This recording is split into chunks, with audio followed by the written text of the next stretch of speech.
Hey, Scott here with you on Continuous Miracle Radio. Thank you so much for being here with us today on a Mother's Day, correct? Yes, sir. All right. Christa, are you a mother? I am a mother Oh, of wonderful. three beautiful young men. Oh, wow. Overachiever. Mm-hmm. That a girl. And so happy Mother's Day to all the moms out there. And the reason I mention that is that this is a pre-recorded show today because we got to be with some moms too. So I hope you're all blessed enough to be able to enjoy some of that today. Got co-host Mike in here. Hey, good morning, folks. I'm just trying to think of what's going to be for dinner that day. I'm trying my best to stay focused. You're doing great. That's what I got. I know. It's 30 seconds into the show. He needs all the encouragement I can offer. Good job. It's 30 seconds. Focused. Dialed in, we call it. Speaking of dialed, we got Dangerous Darren in here again this morning. Yeah, good morning. Thank you, sir, for your service, being here with us, and putting the show on again for us so much. We appreciate you a great deal. Hope the listening audience does as well. And we've got a guest in here today, or a willing victim. Willing victim.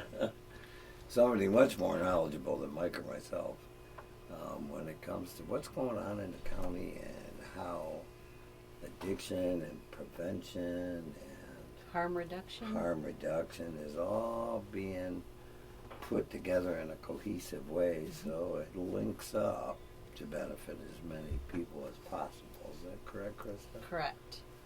And I keep calling her Christa because that's her name. It's actually Christa Merritt. Yes. And what, my dear, is your official title again? So my official title at the health department is a health educator. I am a certified prevention specialist, which is an education piece that you set for an exam through the state because of your knowledge base, and you become certified. So anything prevention, I'm your gal. You're a gal. Yeah. In here in Macomb County.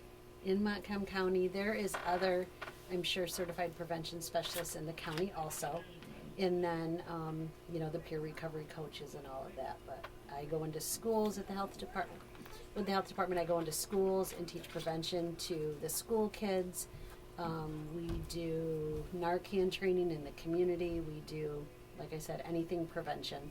So when you mentioned you going to the schools, that's wow, good for you and thank you. Oh, you're welcome. What do you start in elementary schools, at middle schools? How does that work? Because I'm not familiar with it. I don't know how many people are. Yep. We have been in both middle schools and high schools in this, in the county. We have not got into the early grades yet. We certainly would love to. We have a curriculum at the health department called Too Good for Drugs, and that is a K through 12 program. So each grade level has a different curriculum that we follow. So it's, of course, at their age, at their education level. A lot of times, I believe that people think that at 5th grade, so you get about 10 years old, 10, 11 years old, Sure. is when we believe, or a lot of people believe, that that's when kids are first introduced to substances. It's at the age that they believe that they're paying attention or their friends might offer it to them or those sorts of things. What they don't realize is that if they're in a home with someone that uses substances, whether it's an legal or an illegal substance, that can sometimes become their norm. So they may already be exposed to it well beyond friends. So we really want to get into those 2nd and 3rd grade classrooms so you start talking to them and it becomes a normal, comfortable conversation. So when they're ever peer pressured when they get a little older, they will feel comfortable coming to their parents or their guardians to have those conversations. Yeah, and they need to be had. Yes. Could you repeat that part about when you think they're first introduced? Just so that's a pretty young age. Yeah, people believe that they're introduced, in all parents. I'm a parent, and I would love to believe that, my children would never have been exposed, would have never had friends that would have, but we know that that's not true. Not in the real world. Not in the real world. Right. You know, we all want to believe that our children are the best little children that can be. Well, of course, it's natural. Because that'd be the truth, but yes. Yes, but it, Excuse me? you know, it at 10 or so, the friends, children's friends are starting to see and notice what's going on in the environment. Sure. So parents and adults, people in general, believe that about 10, fifth grade is when they're starting to be introduced or they're starting to be pressured by their friends to do substances if they have them. The curiosity, the experimental use, so to say. Right. But we want to get to them when they're younger because they've already been exposed. I mean, at 8 years old, you're out in the community, you see somebody outside now, a restaurant or a bar or something, smoking. So kids are really actually exposed to it more now because they're seeing it in the community to where before it was in buildings and not outside on the sidewalk. So we want to get to them earlier so that conversation is normal. So I got to back up a little bit. Something else you Okay. said when you were talking about seeing it in the home. Yeah. You weren't necessarily referring to illegal drug use. You were referring to any for the most part. I'm referring to any, yes. Okay. Yes. That's pretty critical stuff to know. You know, could a young person see their, I don't know, a relative or somebody that's in their home that's older, may not be 21 yet, but is smoking cannabis? Technically, that is illegal because they're not old enough. Sure. But I'm, fingers crossed, no illicit drugs happening in front of, you know, young kids. Sure, and that's a But- curiosity Yes. age where, you know, Yeah. I know, Mike, you're getting a Wayback Machine there, but... Well, I can't even remember when I was 10 years come old. on now. Oh, Well, the Beatles hadn't even been. Well, you were there, let's just put it that way. It was a moment. In time. Mike, you were the one on the bike trying to jump the ramp and make it land, Yeah. and you were the one that fell over and got your knees all scraped up. I did. So that's Failing. experimental. Okay, that's the best. Thank you for your example. Right there. it's probably closer to the truth than we might want to believe. That almost re-traumatized You gonna be all right? me. Well, I went right back in the Wayback Machine. I know. Sorry, let me reel you back. I man. could grow hair on top of my head and all that stuff back then. It was beautiful. It was a moment. It was a moment. What? No, I'm glad you clarified that, Krista.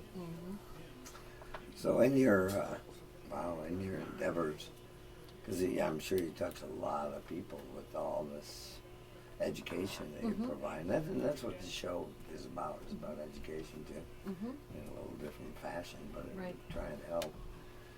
And how does that look in our community? I mean, do you see an impact being made over time? Or? I see a large impact over time.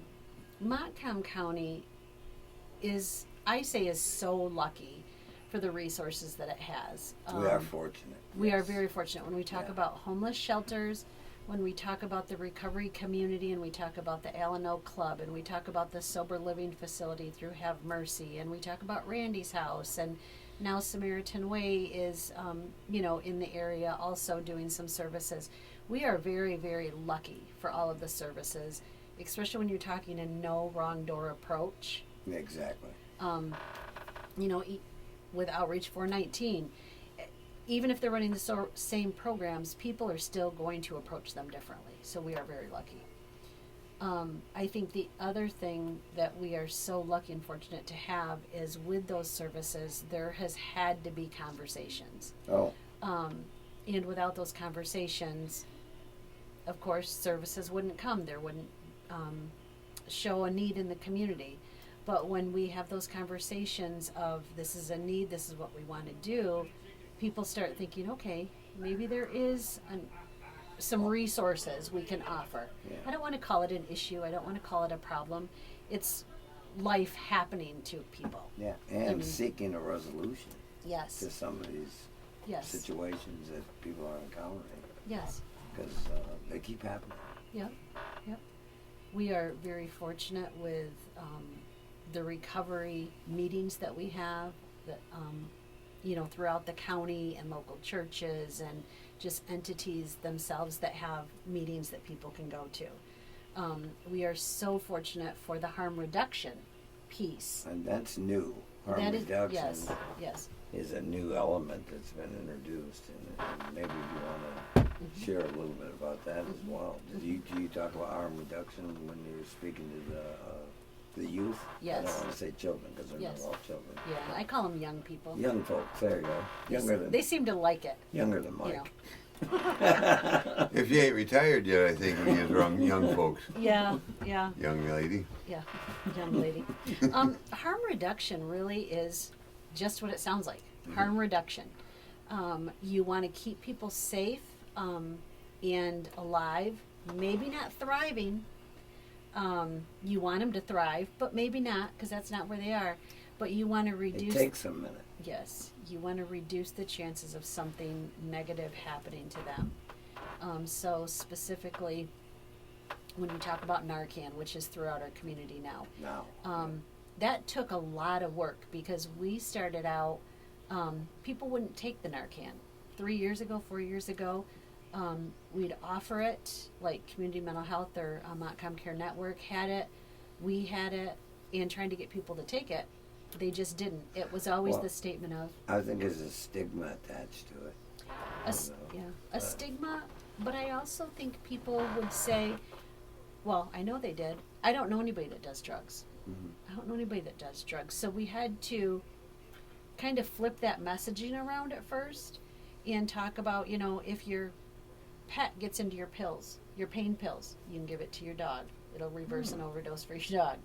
If your grandkids are over and they find a pill that got dropped on the floor and it went underneath the couch, because those little babies nowadays, finger to mouth, if they find a pill. No, it's always been going on. It ain't just today. It's not just today.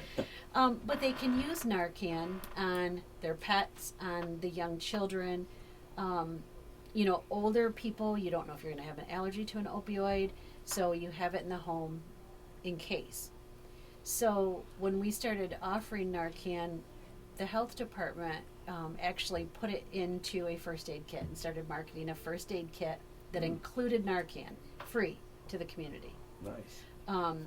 In the last 3.5 years, we have given out over 10,000 doses of Narcan. So we've given out over 5,000 first aid kits that have had Narcan inserted in it. Okay. Marketed it really as a first aid product, because that's all it is. It's no different than, I don't want to say it's no different than a Band-Aid. I was going to say a Band-Aid. Because it is. Yeah. It's bigger than it's more important than a Band-Aid.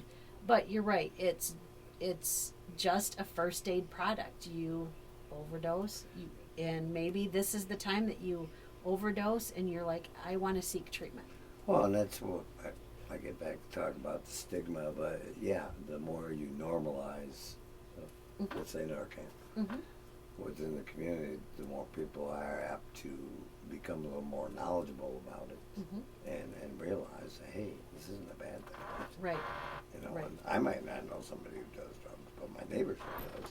Or something along those lines. At least get it in the hands of the folks who, if their emergency arises, it's available. Yes. Yes. Good. And I know we also have people, like we have xylazine test strips to test to see if you have xylazine in your drugs that you purchase. Or if you have fentanyl. What's xylazine? I'm not familiar with. Xylazine is a animal tranquilizer, horse tranquilizer, they say. And it, for a while it was found in drugs. As they were cutting drugs, they would put xylazine in it. Okay. Same with fentanyl. Well, it's probably not okay, but well, yeah, right, now you I know what I'm saying. understand, Yeah. So, the test strips, just like the fentanyl test strips, you use them, it'll test to see if there's fentanyl in the drug that you have. This will test for xylazine to see if that's in there. And we give those out to people. It's like the syringe service program at Randy's house. Not everybody agrees with giving out clean needles. I have heard things said that, why would you give somebody that wants to do drugs clean needles? They're just going to die anyway. And I'm like, what? Why would you? Maybe this time. Well, we're not going to expedite the matter. Yeah, right. We're trying to resolve this. Yeah. And I have to say, you're keeping them safe, as safe as you can, until they feel like they're able to enter treatment and go into recovery. Hey. And that's that definition of harm reduction, keeping them as safe as you can. Until they make a decision that, hey, it's time to Mm-hmm. try Yes. something different. Yes. So, Yes. we got Dangerous over here flashing me again, which he's good at, by the way. We're going to take a little break. I want to thank you to all our sponsors. I failed to mention that. Guiding Light, and, well, Semron, and we've got The Mac, The Mac. Randy's house. Mhm. And yeah, thank you to all you folks for being part of this continuous miracle and giving us the opportunity to come out and talk to folks a little bit about what's going on in the recovery community and how folks like Miss Christa Merritt are affecting it. So, what a wonderful way to live. Wonderful way. We'll be right back.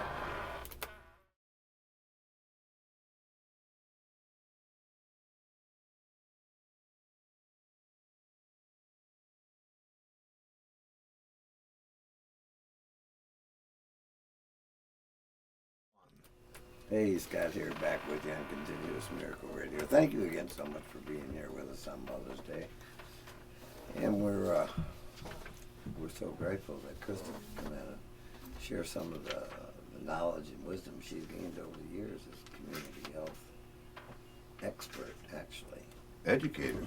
Educator, you know, I tell you, become an expert is by educating, but first you have to become educated, Mm-hmm. much like recovery. Learn a little something new. Mm-hmm.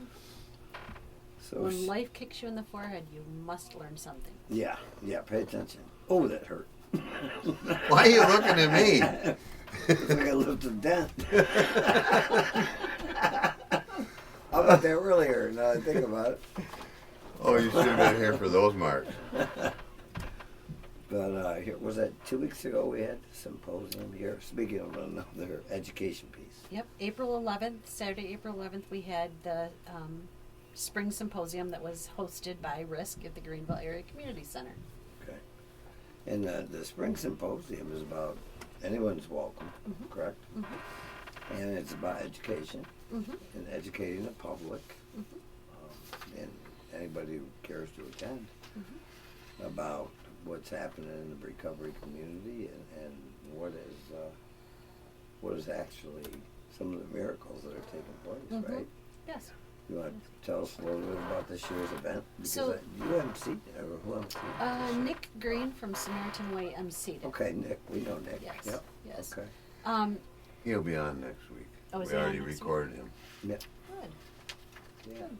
Yeah. So the symposium this year, we had two great speakers, Luke Miller and Brandon Hool. They have lived experiences.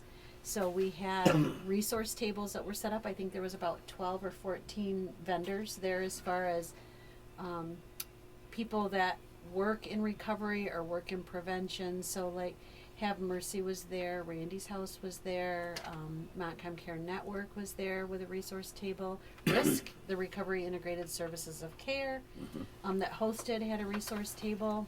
Ionia Montcalm FAN, which is Facing Addiction Now, their group.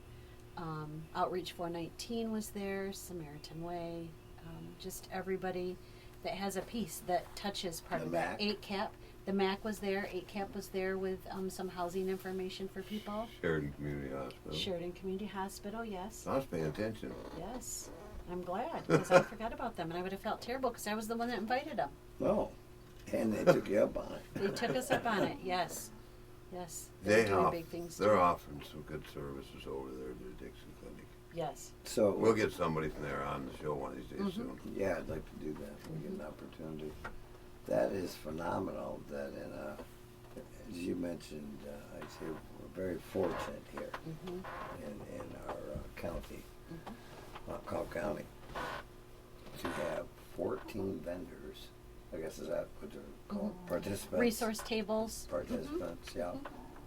Involved- Co-educators. Co-educators. Co-educators. Yeah. Involved in the recovery community. Those are all hands extended Yes. to people who are suffering from addiction Mhm.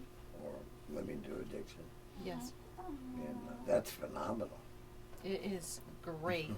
That's what I say is we are so rich. We're rich in resources. It's just trying to get the people connected to the resources. Right. There's always that link, isn't there? Yes, yes. But we had about 74, give or take a few, people there that sat and listened to our two speakers. BC Pizza here in town in Greenville donated 14 pizzas to the event. Oh, thank Good you, BC pizza. Yeah, Pizza. thanks, BC Pizza. For them to have a light snack lunch while we're there. So great day. I mean, just a really, really great day to come together. Again, no judgment, no stigma. No. When you're in a room of people that have lived through the same experiences, different but yet the same, no judgment. No. Honesty and no judgment. Yeah, and you can't have it. You can't have any judgment if you're going to encourage people to come in No. and become wow. Yes, yes. It takes a special person to do that. Special people. It does. It does. To build that amount of empathy and understanding that they can actually stand there and do that. Mm-hmm. Those are special folks. Those are special folks, and I think it's, I hope it's born into them, but I think sometimes it's also learned. But just to be non-judgmental, not looking at somebody and having that idea or perceived notion of what they're going to be. It's just accepting them for who they are at the time that you meet them. In that moment. Yes. Yeah. Welcome. Yeah. You know, Yeah. That's where the healing can begin. Mm-hmm. Mm-hmm. Absolutely. What are you thinking, Mike? Well, I was thinking when she was talking about connecting to services, and I was going, well, wait a minute, we missed that part about what got you here, Christa. What got me here tonight? No. Well, you know, In life. you're a ball of fire about this stuff, and whatever lit a fire under you like that. We didn't really miss it. We're just talking about this. Yeah. We didn't But miss thank it. you, Mike. But that's what was on my mind. Well, it's good. There's something was there. Yeah. Thanks for saying I'm a little ball of fire. You are. I am. Yeah. I think anything that I do in life, I'm passionate about, and I There's go that word. full force into it. I was just having a conversation this morning with someone, and I've never been addicted to a substance. Thank whoever say. that I need to. But I'm addicted to work. Oh, Oh, yeah. I'm familiar with that. So there's all kinds of addictions out there, Oh, and yeah. I didn't realize it really until people have been telling me this for a long time. I just didn't listen. Oh. And today, for some reason, it actually clicked into me that my addiction isn't anything that I can drink or take or. It's being addicted to helping people do better in their lives. Yeah. And I think it's a great thing to be addicted to, but then sometimes I forget about me. Yeah. Get lost in the Yeah. mix, don't you? Yeah, I know about that. yeah, yeah. I worked 28 years in human services. I worked for 8CAP for many, many, many years in Head Start and in community services. And then when I left 8CAP back in 2022, I didn't know what I wanted to do with the rest of my life. And Well, there comes a time where that becomes a relevant question. yeah, But when you're Yeah. doing the work and going through it, yeah, it really isn't a consideration. Right. I know I have to. right, I'm yeah. having some thoughts myself Yeah. here recently. And at that time, John Cronick was still at the health department doing Wonderful the prevention man. work. Wonderful John. man. And I thought, maybe this is what I want to do. When I'd seen the posting come out, I've had family members that have been affected by alcohol. I've had relatives, close relatives to me, that have been in prison multiple times for DUIs and things. And that's not uncommon. No. A lot of people, and that's why we have this show, Mm-hmm.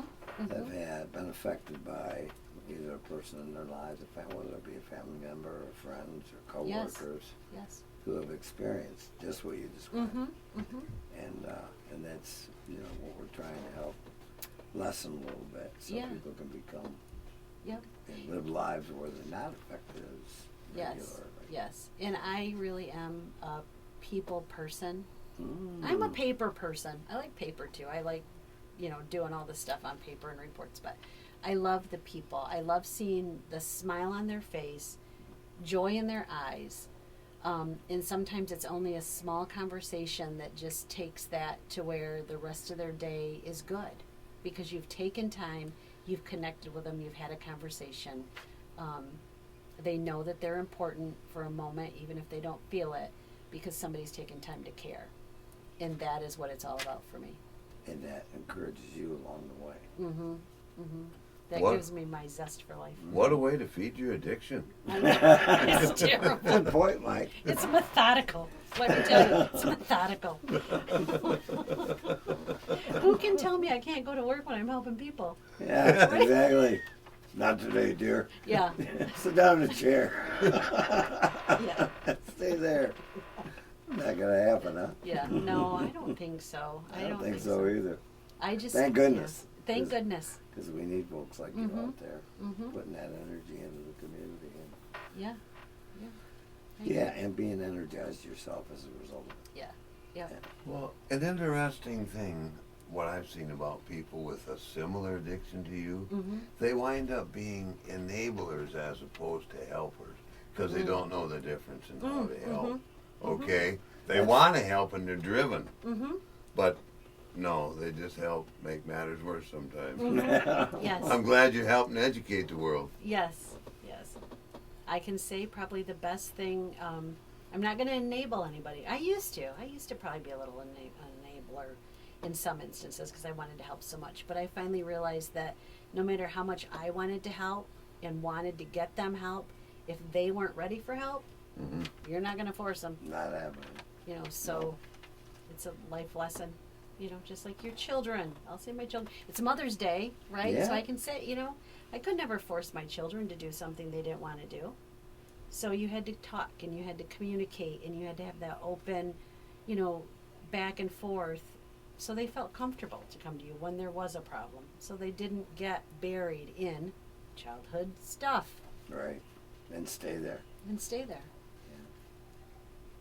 We've seen some of that along the way, too. Mm-hmm. People just never want to grow up. Right. I want to grow up. Right. I want to be 22 forever. That would have been awesome. But I had trouble growing up if I couldn't take my crap to mom. Yeah. You know, Mhm. same as what you were saying. Sure. If I didn't have anybody to take it to, I didn't learn any lesson from it other than just a little bit of pain, some pain. Right. Right. So, and I found out in recovery, most of the people that have a lot of trouble with this stuff didn't have someone to take that to. Mm-hmm. Mm-hmm. And yeah, it's like the isolation thing. Mm-hmm. Or maybe it's an aspect of isolation starting at the younger age. Well, and not trusting, just in general, of if you don't have somebody to talk to and you don't have somebody to trust to talk to, not knowing what the repercussions are going to be. Yeah, how are you supposed to learn it if you can't practice it? Correct. Correct. Isn't that amazing? I mean, Yeah. it's Light bulb, eh? yeah, yeah. You're not going to learn it. No, no. And then you grow into adulthood with a lot of, carrying a lot of that stuff that you mentioned. Yes. Stay with us. Yep. So. Absolutely. Yeah, and it looks a lot like trust. Mm-hmm. Mm-hmm. You know, I just had a conversation that day with when I was in Lakeview. I was at Lakeview Middle School to the wonderful 7th grade up there doing Too Good for Drugs. And we had a conversation about, you know, they're not necessarily at the age now to where they're out driving, but they're starting to get there, 13 years old, not I very was long. driving. Their friend, well, I'm driving. it's not the tractor on the farm. Cadillac. Woo-hoo. I want to borrow this. And just telling them that, you know, they have to have somebody, they have to find somebody that they can trust because they may get into situations in their life. We all have, probably at one time or another, that we didn't know how to get out of. Mhm. We didn't want to be the one that was having to leave because they didn't want to be there anymore. We didn't want to be called names by our friends. But they got to have somebody that they can trust, so if they need out of a situation, have us, you know, I always told my children, I can be your scapegoat. Tell your friends your mom wants you to be home at 9 o'clock. Blame it on me. Such a toughie. Yeah, yeah. And then I just hug them. But they have to have a way to get out of it. I don't know what I would do back in the day if I would have wanted to not be where my friends were at the time and wanted to leave, I don't know how I would have gotten out of that situation. Right. Good point. And I've given my children an out every single time. Tell them it's my fault. I'll come and get you. I won't lecture you until the next day. But if you learned something, that's all I care about. Educate. Educate. And love your babies. They're my Well. babies. Well, that's what moms do. Yeah. They're 26, 22, and 20. They're not really babies. But Well, they're doing okay then. they are doing okay. My Yeah, babies that are in their part. 50s, Oh, so I get it. I get how it works. always. 40s. Yeah. Mm-hmm. Yeah. Amazing. We're not getting any younger. are we? No. I am, maybe. I'm Maybe fibbing not. about it. Maybe not, okay. He just likes to think so, doesn't he? We let them. Some people call that delusional at my age, but We're Okay. just observing, sir. You carry on. oh, good. Good for all of us. Yes, it is. So go ahead, Mike. I'm sorry. So you spoke a bit ago before I went off the rails about connection to services. Do you have any maybe current initiative or whatever you might want to call it or something going on to help connect people with services? Oh, there's a lot of them. We have the Montcalm Recovery Resource website that has information on it. That's Oh, Montcalm. folks might want to get a pen. Oh, get a pen. Yeah, get a pen. And that is just MontcalmRecoveryResources.com. We have on the Montcalm Alano Club website, and sorry, this is my little tattered resource, so it's a little messy. It's a recovery meeting guide, so it has all of the meetings that are held at the MAC, at different locations, the day of the week that they're held, what times, the contact people. So there's certainly resources there for individuals, just all kinds of things going on out there for resources. They could, yeah. Thank you. Well, when I was working as a recovery coach, that was one of my primary responsibilities, to connect clients with resources, which was whether it be mental health care or whatever their needs were. We were supposed to make sure they were connected with it and had access to it, try to remove barriers, that sort of thing. So I still have an interest in such things. That's why I was asking. Yeah, there's another I didn't bring one with me tonight, and I should have. It's a little pocket guide that the Montcalm Human Services Coalition created, and it's kind of an overview of the services, but it folds up and it ends up just being little that people can get. They're at the health department, they're at community mental health. They've been passed out to local schools, so the schools have them in their offices. They're all over the county. So that's a great good. piece of information too. Well, we're going to take a little break here and come back and talk to Christa a little bit more about how things are all coalescing today in the recovery community. So come on back and join us after these brief commercials. Thank you again so much for being a part of Continuous Miracle Radio.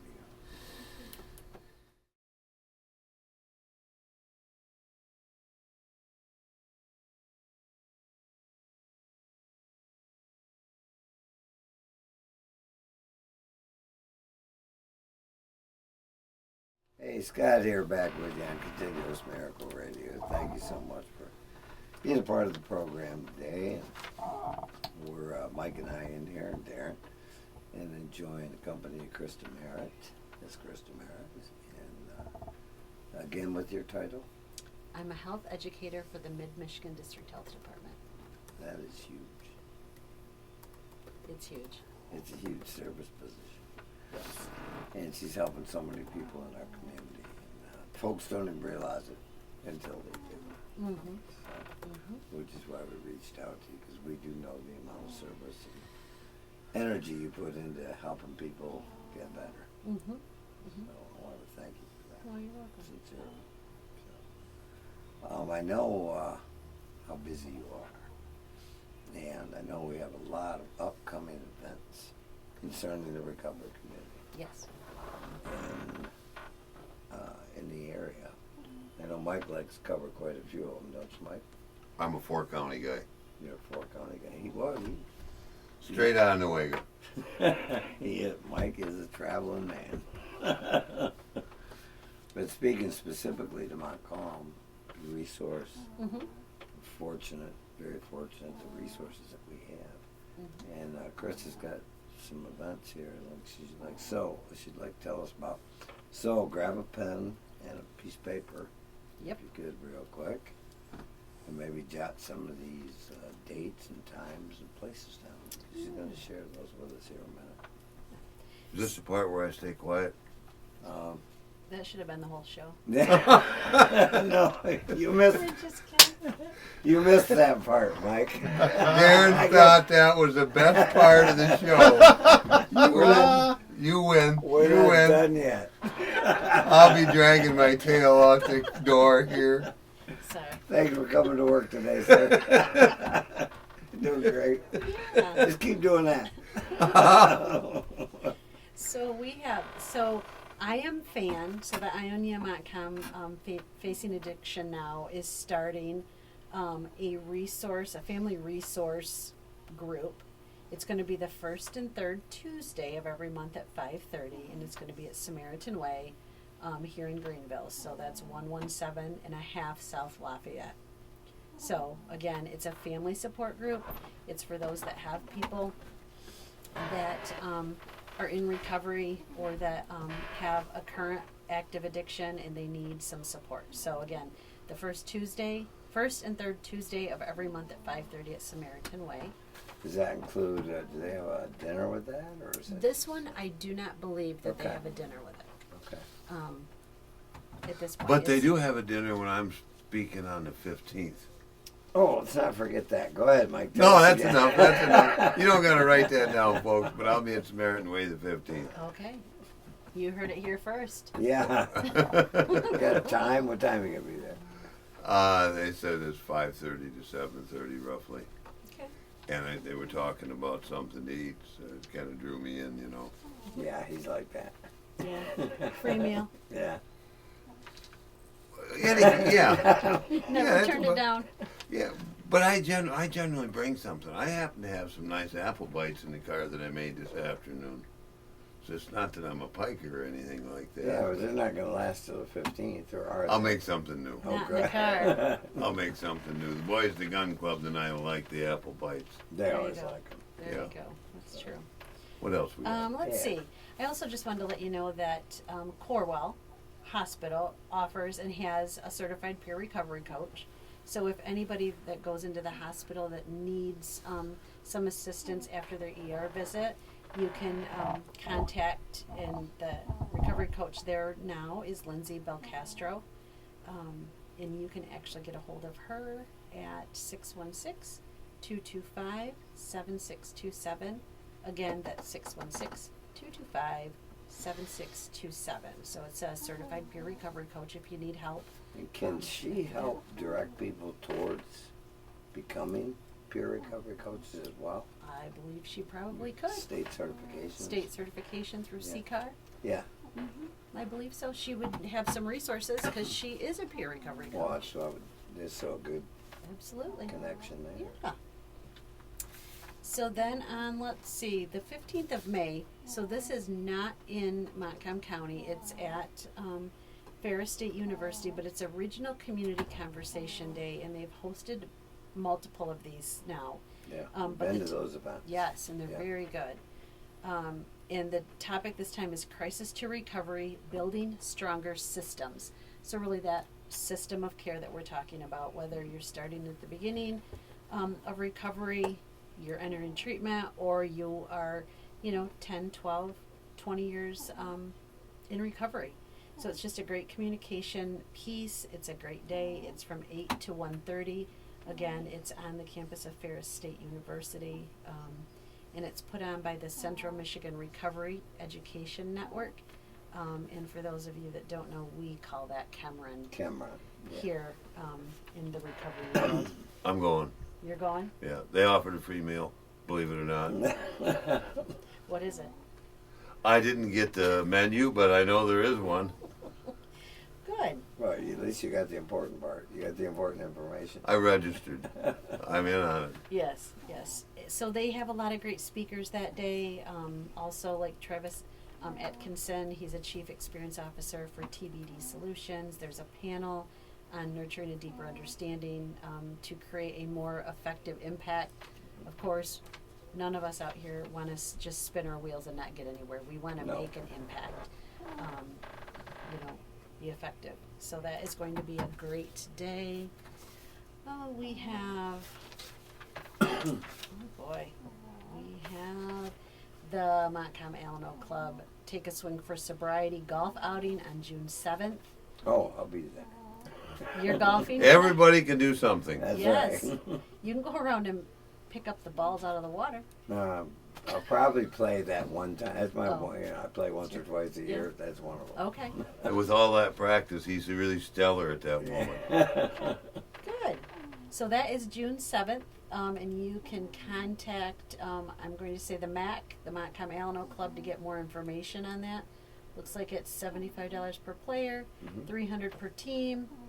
It includes a pizza bar lunch, 50-50 raffle, and other things. And the proceeds go back to the MAC. The proceeds go to the MAC to keep the lights on and the doors open. Yes, ma'am. Important place Critical. in the community for people to go and have meetings. Lots of meetings held there. Yeah. Lots and lots. Let's see, what else? We also have, and these are a little broader, but there's a Stomp Out the Stigma in Grand Rapids. That's on May 16th, and that's bringing people together to change the people's minds in stigma. It's a stigma walk, and that is being put on by the Mental Health Foundation of West Michigan. They're raising money. It looks like they're looking for $100,000. They've raised $41,291 already. Exceptional. Exceptional. Yeah. And then, I say this is the big one because if you don't have insurance, if you need some medical care, this is huge for us. There's a free medical clinic. Again, it's at Ferris State University. It's put on and by Cameron. They're part of the piece that's getting the word out. It's a free medical clinic. It is, again, May 30th and 31st. It's 2 days. They're doing dental, so it's cleanings, fillings, extractions, and dental x-rays. Vision, so complete eye exams, eye evaluations. You will leave that day with prescription glasses. You will leave with them. If you need bifocals, they will be mailed to you because it takes a little more time to get those prepared. And then medical, they're doing physical exams, prescription consultations, women's health, general exams, and more. I know Corwell is having their mammography bus there, so women will be able to have mammograms there on site too. But all of this is free. There's no cost for any of it. Do they have to schedule a time, or is there? Can Well, you just walk up? Or? It says parking lots open Friday at 11:59 p.m. Clinic opens at Saturday at 6 a.m. So yes, it's a first come, first serve until Okay. capacity is reached. There's no ID required. You don't have to identify. You don't have to provide income, proof of any income. It's just you need help. You need some medical care. You can show up. You can go on the website at ramusa.org. So it's ramusa.org.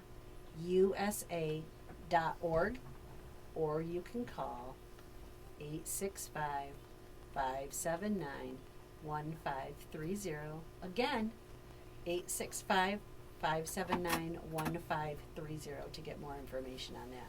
And again, one of the dates on that. That is May 30th and 31st at the end of the month. It is a Saturday and a Sunday, so you wouldn't have to take time off from work if you needed to go. But again, to have a place that you can get dental help, vision if you need glasses, medical exams for women. I'm certainly an advocate for early mammograms, having people in my family that's passed away from breast cancer. If they're out there and they're free, take them up on it. Why wouldn't you? Yeah. Yeah. It's your tax dollars that are paying for things like this because they get federal and state grants for them. So use them. Yeah, utilize them. Yes, absolutely. Utilize services that are available. Yes. You know, and that's what we try and encourage folks to do, and come to meetings, utilize the services that are available. Come on out and join us. Yes. So a lot of things happening. There's always so many things happening in the county. And again, from the beginning of the show, when we talk about there's Outreach 419, and there's the Mont Camelano Club, and there's Samaritan Way now, and Randy's House, and the Sober Living Facility, and all the faith-based places that have recovery meetings. We are a wealth of resources here. We just have to figure out how to get people to those Utilize resources. the resources that are being provided, Yeah. that are now available. Yes. So, and then I remember when it wasn't always this way. Mm-hmm. You know, I remember the day where it was not resource rich, Mm-hmm. Mm-hmm. and today it is, and that's why we have this show, so we can let people know Yes. what's available in the community, Yeah. so it can help them become a little more whole, Yeah. or at least with the harm reduction.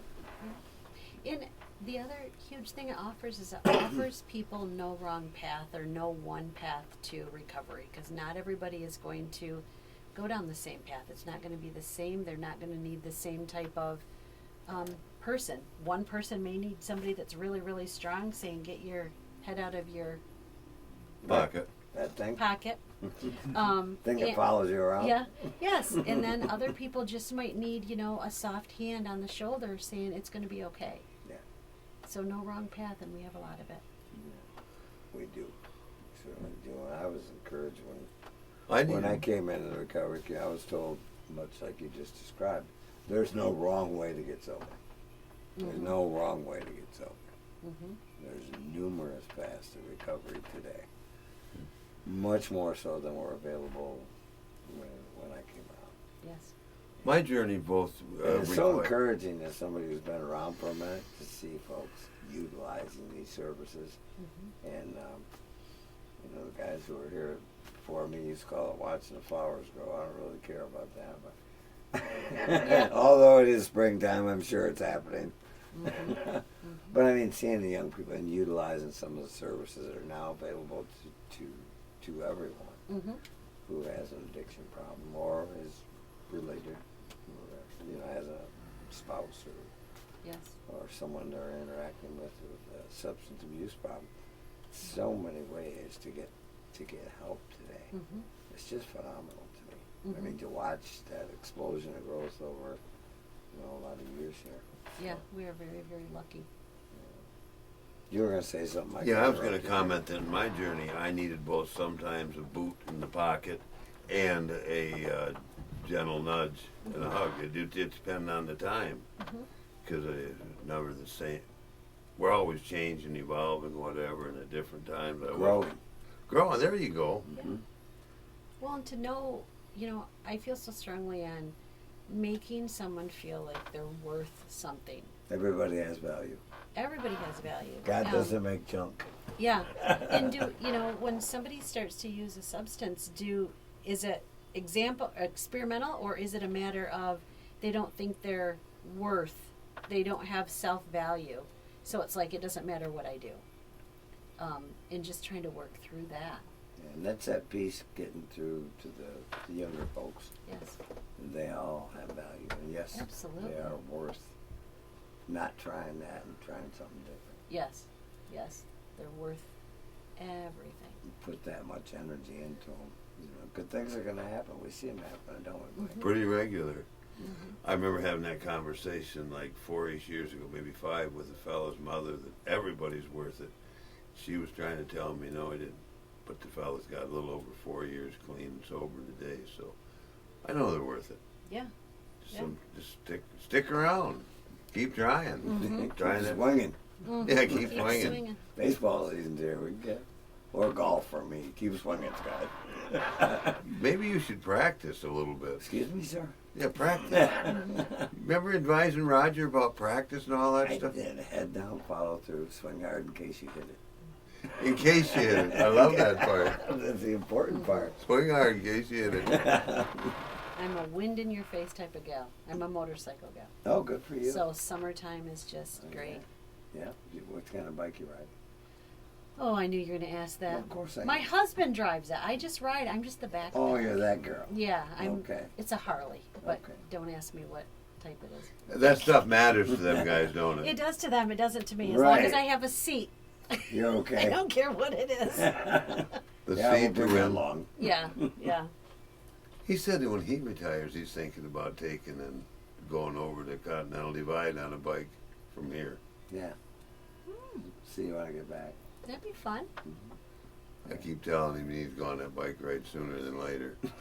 Yeah. Keeps encouraging me. It's a lot of work. Retiring? I've done it a few times. He's getting at it. Yeah. Well, maybe the fourth time's the charm. Yeah, that one. You never know. We're gonna find out. Hey, I want to thank Christa so much You're welcome. for coming and being Welcome. part of our show today Yeah. here on Continuous Miracle Radio. Without folks like this gal, these things wouldn't be happening. And I'm grateful for your service to the community at large. You know, because everyone's affected and everyone gets better. You're Yeah. a part of that. Well, So. thank you, but I don't feel like I need to be thanked. It's just it's my passion. It's my work. Yeah, that's what you do. But thank you. And don't forget your Harley endorsement. And the backpack. I don't have to have a Harley endorsement. Okay. Come on back and join us again next week. I want to thank all the mothers out there for being who you are, and thank you so much for listening to Continuous Miracle Radio. This is Scott signing off.